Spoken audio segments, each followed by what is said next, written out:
Hi అండి. Welcome to Madhavi tips and tricks. ఈరోజైతే నేను చాటలు అలకాలనుకుంటున్నానండి. అందుకంటే ఇప్పుడు ప్లాస్టిక్ చాటలయితే వాడకూడదు అనుకుంటున్నాం కాబట్టి, ఇప్పుడు నా దగ్గర ఉన్న చాటలు కొంచెం పాడైపోయినాయండి. అందుకని కొన్ని మెంతులను న్యూస్ పేపర్లు, మన ఇంట్లో ఏ పేపర్లు ఉంటే అవి కొన్ని చిన్న చిన్న ముక్కలుగా చేసేసుకొని బాగా నీళ్ళు పోసి అయితే నానబెట్టుకున్నానండి.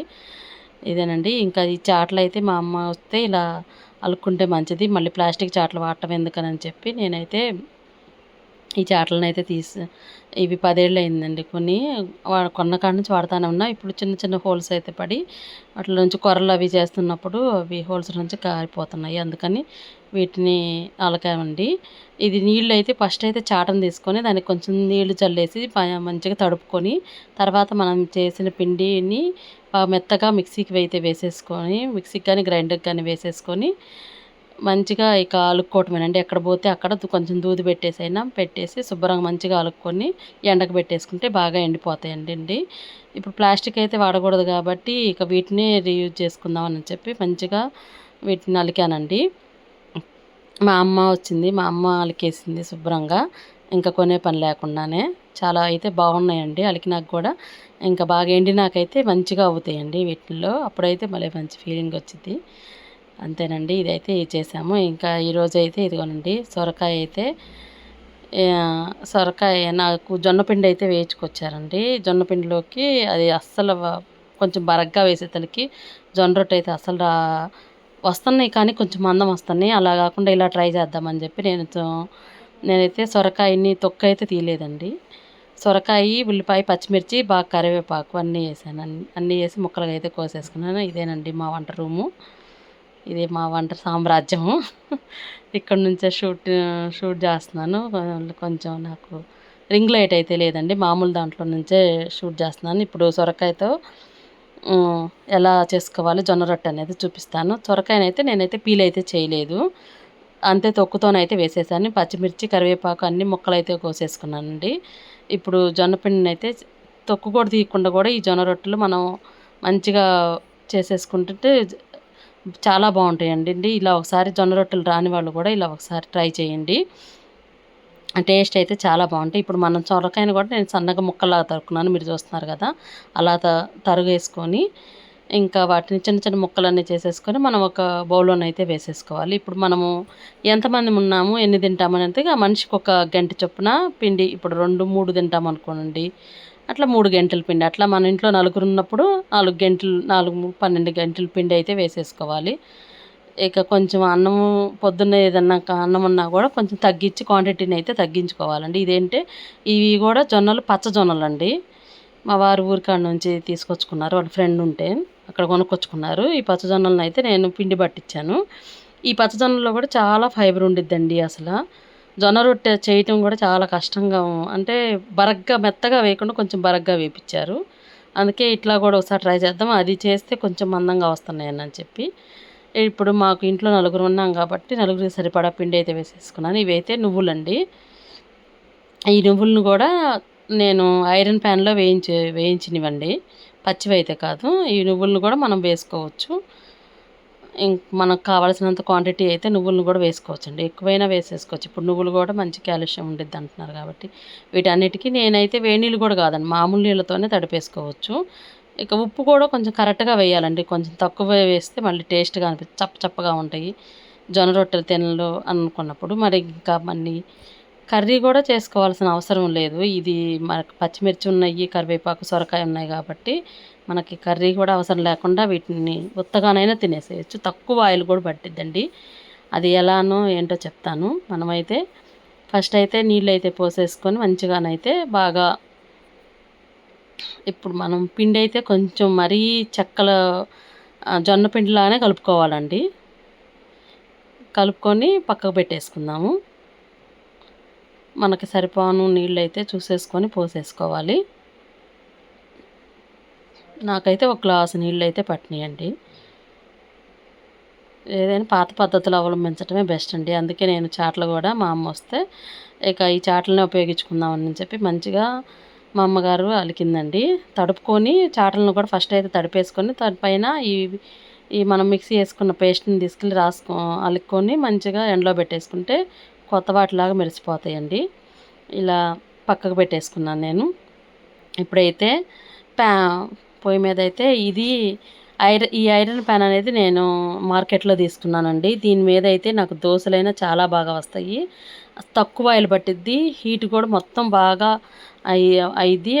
మళ్ళీ రొట్టెలు చేసుకునేటప్పుడు కూడా మనకు ఒకటి ఎక్కువ ఒకటి తక్కువ కాకుండా మనకు మంచిగా వస్తాయండి. జొన్న రొట్టెలు కూడా హీట్ కూడా అన్ని వైపులా మంచిగా వస్తాయి. ఇదేం క్యాస్ట్ ఐరన్ ఏమీ కాదండి, మామూలు ఐరన్ ప్యాన్ ఒకటి తీసుకున్నాను. ఇప్పుడైతే నేను ఒక కర్చీఫ్ అయితే పెట్టేసుకున్నానండి. ఎందుకంటే నేను గారెలు చేసినప్పుడైనా ఇట్లా రొట్టెలు చేసినప్పుడైనా ఒకటి ఉండాలని చెప్పి ఒకటి కర్చీఫ్ని అయితే తీసేసుకొని తడుపుకున్నానండి.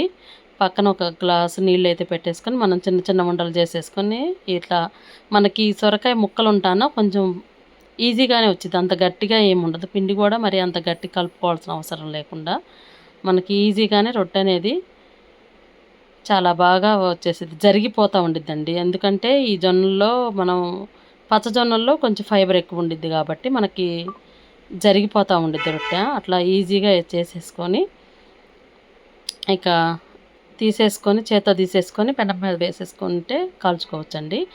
ఈ ఈ ఐరన్ ప్యాన్ మీద మనకి కొంచెం నూనె కూడా చాలా తక్కువ పట్టిద్దండి. ఎక్కువ ఏం పట్టదు, నాన్ స్టిక్ లాగానే. కానీ మాడిపోవటం అలా కూడా ఏమీ ఉండదు. ఈ ఐరన్ పెనము చాలా బాగుందండి. నేను మార్కెట్లో అమ్ముతుంటే తీసుకున్నాను.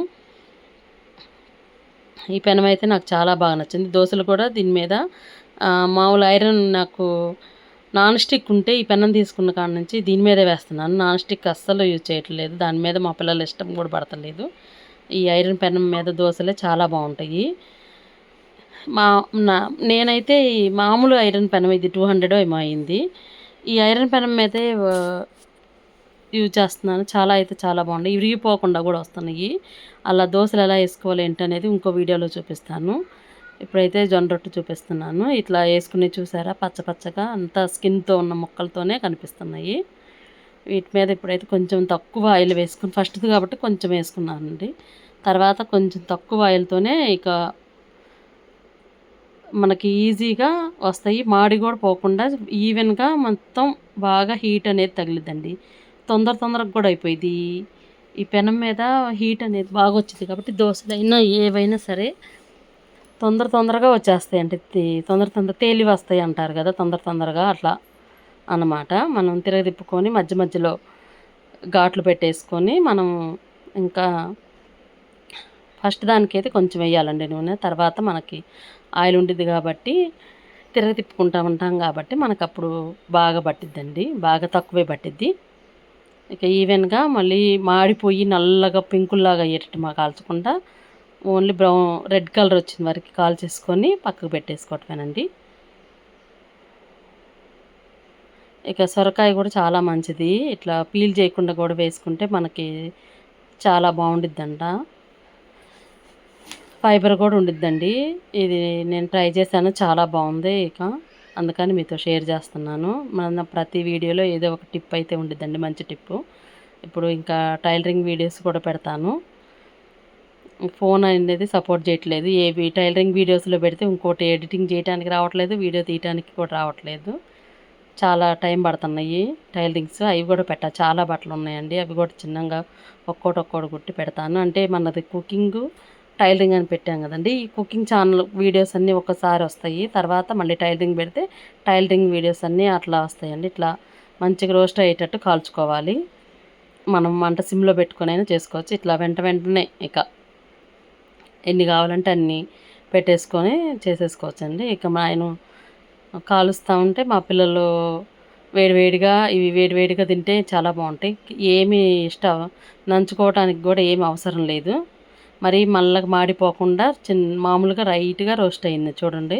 అట్లా కాల్చుకోవాలి. అలా కాల్చుకుంటే టేస్ట్ అయితే చాలా బాగుంటుంది. మరి మాడిపోయి నల్లగా బొగ్గులైనాక చపాతీలైనా ఏవైనా సరే మాడిపోయింది అసలు తినకూడదంట. బాగా నల్లగా మాడిపోయినప్పుడు తింటే అవి ఇంకా అనారోగ్యం. మసిలాగా వచ్చింది కదా, అది ఇంకా అనారోగ్యం అంట. మీరు చేసుకునేటప్పుడు ఎవరన్నా చేసినా అట్లా మాడిపోకుండా లైట్గా బ్రౌన్ కలర్ వచ్చినప్పుడు చేసేసుకొని కాల్చుకోవటం. ఇట్లా నేను చేసేసుకుంటున్నానండి. ఇలానైతే చేస్తుంటే ఇంక వాళ్ళు వేడివేడిగా తీసుకొని తింటున్నారు. నేనైతే ఇక ఇట్లా చేసేసుకొని తింటున్నాము. నా వీడియో కనుక మీకు నచ్చినట్టయితే లైక్ చేసి, షేర్ చేసి, సబ్స్క్రైబ్ చేసుకోండి ఇట్లాంటి మంచి మంచి వీడియోల కోసం. చూసారా ఎంత బాగున్నాయో. టేస్ట్ అయితే చాలా బాగున్నాయండి. ఇలా ఒకసారి ట్రై చేసి చెప్పండి ఎలా ఉన్నాయి ఏంటి అనేది. నాకు అయితే వీడియో సపోర్ట్ చేయండి నా వీడియోస్కి. Thank you.